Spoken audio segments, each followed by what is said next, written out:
of releasing Simon Ekpa over the revelation made by IBB that number one, the Igbo did not plan the coup, and the civil war again was not caused by the Igbo. So they're now thinking that that maybe what Simon Ekpa is doing is right in trying to protect his people from the Fulani Janjaweeds. But if you are watching, kindly subscribe to this YouTube channel, drop your comments, all notifications after you subscribe, click the like button, and then share this page with others. This is very informative page. Mr. Raf, now that the truth has come out and then Finland is considering releasing Simon Ekpa, how does that news come to you? Yeah, from the horse's mouth. It is written on the wall everywhere, from the horse's mouth, from the Nukwe man, from the Kanuri man, Hausa man, Yoruba man. Everybody has actually known that the Igbos did not plan 1966 coup, but it was allegedly, accused the Igbos. They were the one that caused, plotted the coup.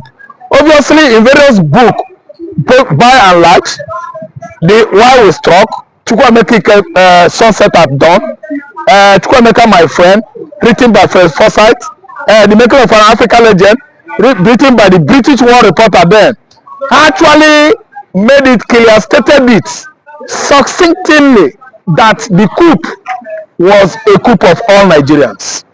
It was a Yoruba coup.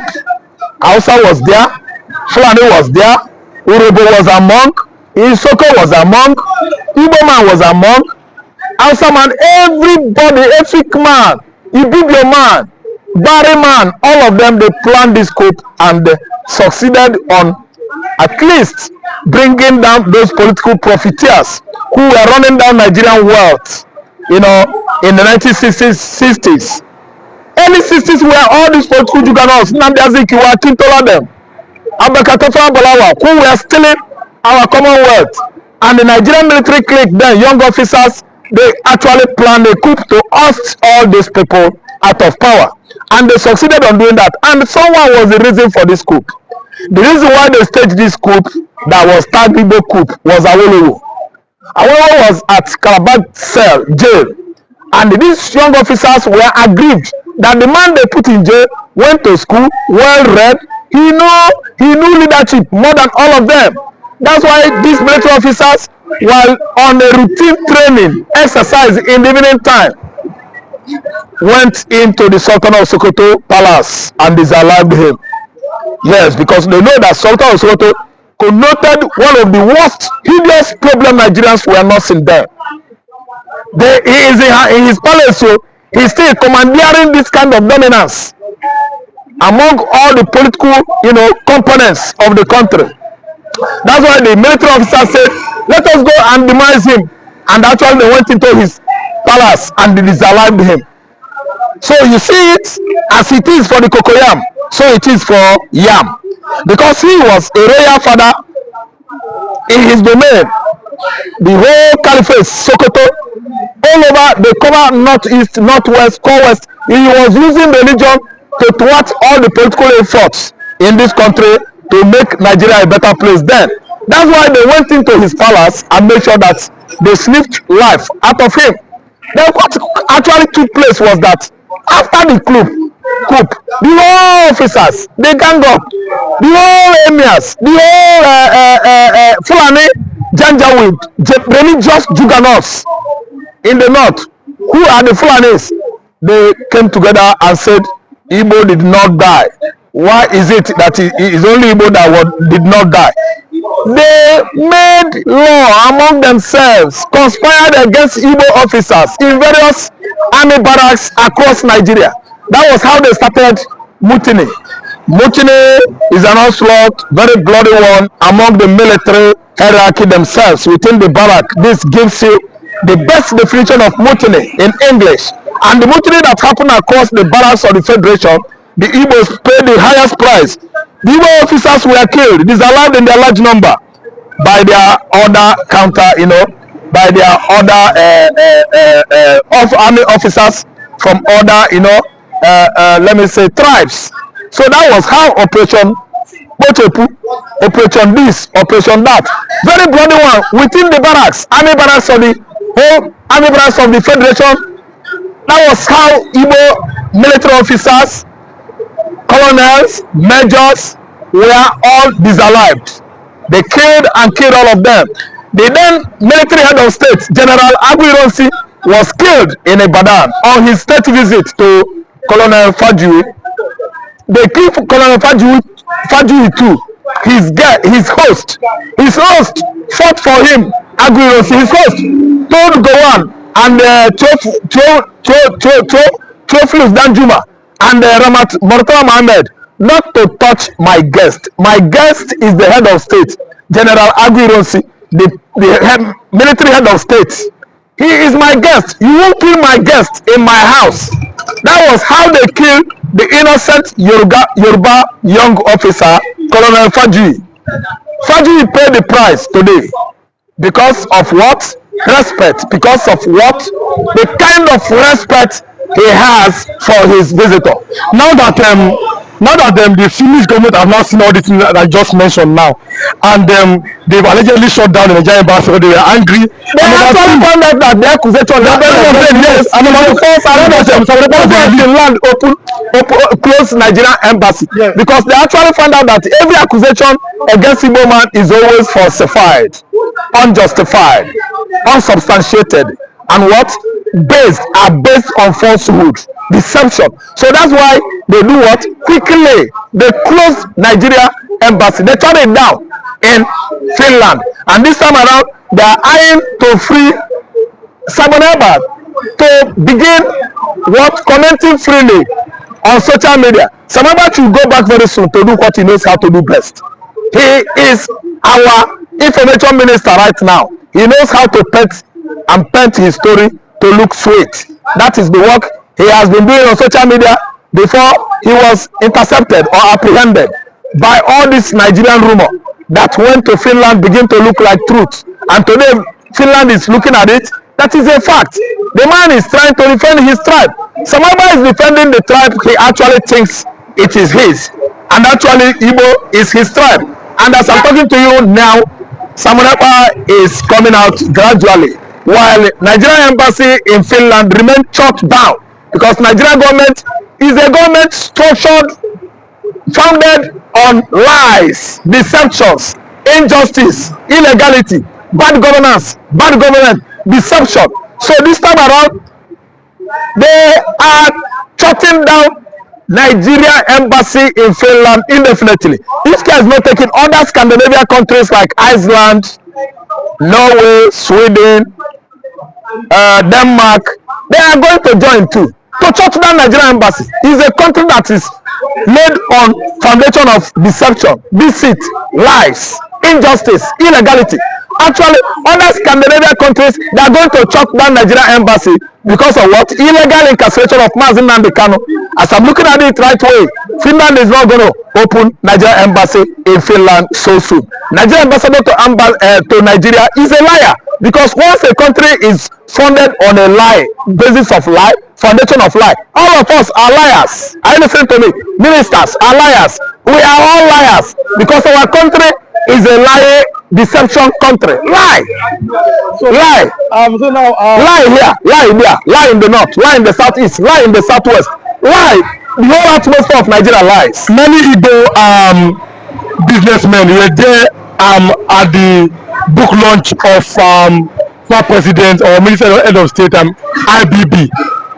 There's this man, very, very rich man, Otto Eze was there. What do you have to say? Contributing money for him, donating money. What do you have to say about the Igbo businessmen that are there? Igbo businessmen that contribute money, we are the one that join forces with Fulani Janjaweed. Many are collaborators, with their Fulani masters that enslaved them for how many years. Ateze was an errand boy to the whole Fulani regime that came and gone in Nigeria. Ateze was an errand boy to Babangida. Ateze was an errand boy to Chagara. Ateze was an errand boy to Abacha. Ateze was an errand boy to Muhammad Buhari. Ateze is an errand boy to Sadano Sokoto. Ateze, as I'm talking to you now, generally is an errand boy, slave to the Fulani Janjaweeds. That's why Ateze has never seen anything on joining forces to bring Biafra into being. emancipation of Biafra is spending his millions on Fulani. It doesn't concern him. He's either inviting more Fulani Janjaweeds, headers, cattle rearers into Anambra State. He actually bought land and put them there. From there, they are sneaking out, going to Oka, abducting people at Okuzunteji everywhere. Fulani headers actually bought land for them and he was feeding them because he himself is a Fulani Janjaweed. The blood of the Fulani been able to understand what transpired from their own line of reference or understanding. That is the whole thing. That's why people are talking about how come that IBB came up with such revelation at this point in time. I can tell you that IBB has already declared Biafra as a sovereign nation by the virtue of that statement, and the whole world must acknowledge that. The acknowledgement of it is the truth that was supposedly unveiled to the detriment of the Fulani and of course the media aspect of the Southwest that connived with the BBC as at that time to tag it an Igbo coup. Who is going to compensate the Igbo? Is it the people from the Niger Delta, the so-called Senegal and the rest of them, Adaka Borough, all those kind of people who stood against the Igbo interest, who tagged and wanted to destroy the Igbo identity in Nigeria? Unfortunately, the Igbo people were innocent. On that process of their innocency, they were able to lose over 6 million people in that war. 100 trillion, whatever they call it, does not matter at this point. What matters is the recognition of Biafra with all its territorial integrity is returned, installed, brought back, given to them, hand over to them. And let us see Gowon go to jail, to prison. Gowon must go to prison at this point in time. Go to prison? Yes. The international community, the ICC, the Igbos are going to see it is not a joke. We are calling on the international community, the ICC, the ECOWAS, the AU, the European Union, the American government under Donald Trump, the Asia, the Japanese, to come to the rescue of the consequences that cost Igbos on the line of suppression and oppression for over 60 years now. The international community must seek to arrest Yakubu Gowon immediately without any reservation. We therefore call for the arrest of Yakubu Gowon immediately, because Yakubu Gowon was the one that liaised with enemies of the sovereignty as at that time and begin to kill the Igbo people. To an extent, the Igbo nation lost over 6 million. And they thought that one day the truth will not come out. Whatever that has pushed the IBB to reveal that will also make the whole world to go for the arrest of Gowon. Gowon must be arrested. Middle Belt belongs to Biafra. That is the truth. Niger Delta, all those areas belongs to Biafra. Gowon must be questioned why he was not able to make the Aburi agreement public up to this very moment. Why he's going on hiding from one region to another? Today here is in the Clark house. Tomorrow here is in one house in the other side of the world. Tomorrow here is in Abuja, hiding from one corner to another. That is not going to help Yakubu Gowon for the damage he has done. You are right. Yakubu Gowon has left Nigeria. It's like he's now living in the UK. How we heard. But we saw him during the book launch. You know, unfortunately, as I gathered, he was not allowed to have a preview of that book. If he had had a preview of that book, that he would have been indicted, he would have run away. Nobody would have seen him. You can see the damage he was able to carry out, even against his own people. The Igbos that were killed in the Middle Belt, there are more than 1 million. The Igbos that were killed in the north, there are over 2 million. The Igbos that were killed almost everywhere. Why is it that IBB now decided to unveil the truth at this point in time, and they knew very well the role that the military play always. When IBB carried their own queue, it was not taxed at Igbo queue. When Abata did their own, it was not taxed at Igbo. But why is it that, you see, this thing has been there over and over and over and over the time, and the Yorubas contributed. Even when Awolowo knew that this thing was not at Igbo queue, he kept quiet. Awolowo knew, and the Yoruba media know that this was pure conspiracy against the Igbo people. He kept quiet. Now, are you expecting the Igbos now to go and wake over 6 million Igbos that were murdered in that war?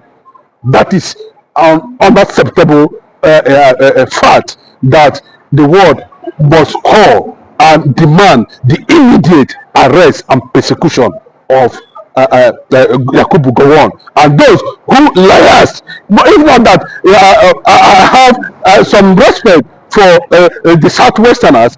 I would have called for the arrest of Awolowo immediately, because how can you be an elder statesman? There's no controversy, there's nothing anywhere. You know where this thing was. They tell us, even when they were fighting the war, you engineered that the entire East Coast should be blocked and that the Igbos should be starved of food.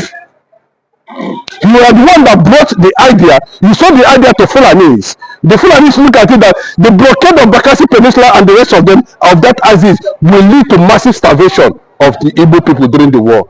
You never came out and told the world that what Gowon was doing was against what actually transpired. That the coup was not an Igbo coup. No one, I want to keep quiet. He never said anything. So, what has the Igbo man done to the Yorubas and the Northerners that have cost 6 million lives, and you are talking about 10 trillion? Bullshit. But everybody was involved in the killing of 6 million people. That 10 trillion.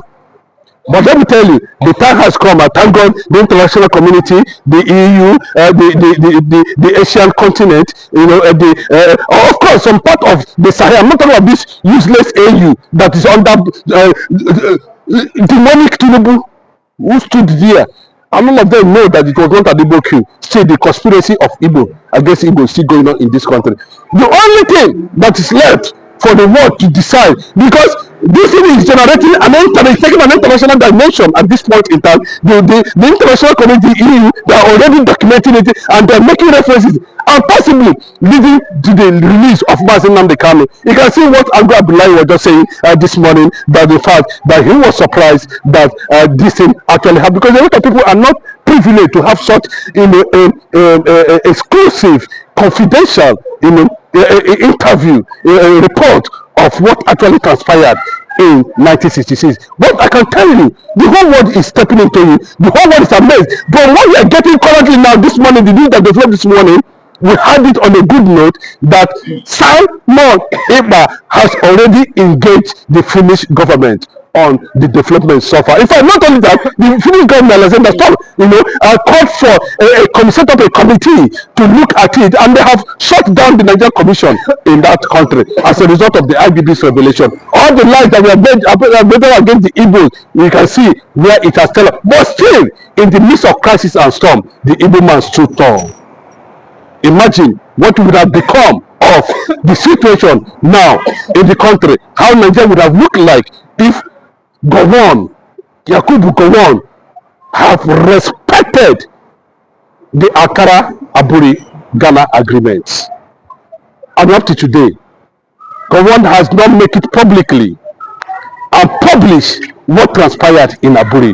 The Igbo will not take this rubbish from anybody. We are advocating for the first Jewish black nation in the world on the basis of justice, on the basis of humanity, on the basis of fairness, on the basis of right, not privilege.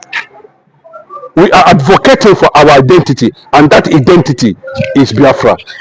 No stopping that yes. Biafra restoration and recognition. In 1 minute closing, do you ever think that people like Yakubu Gowon will ever be arrested? Yes, in Nigeria. I'm telling you, they don't know what is going on in the international scene at this point in time. The justice delayed cannot be at this point. This is genocide. The matter has to be revisited. There's going to be an independent inquiry, investigation under the ICC. We saw what Nnamdi Kanu, Simon Ekpa, and the rest of them are doing. We saw the different, coloration. We saw the killing, and the world is asking, how come that IBB was able to make that revelation? How come Yakubu Gowon, who was at the center of the whole thing, could not be able to put up or stop the killing of the Igbos in the north, and allow it to continue until Ojukwu become tired and said, no, it can no longer happen. Even at that you are not even qualified to be head of state at that particular time. The only person that was qualified to be head of state, who happens to be Babafemi Ogundibe, we don't know his whereabouts. Maybe he would have been in a position to stabilize the system as at that time.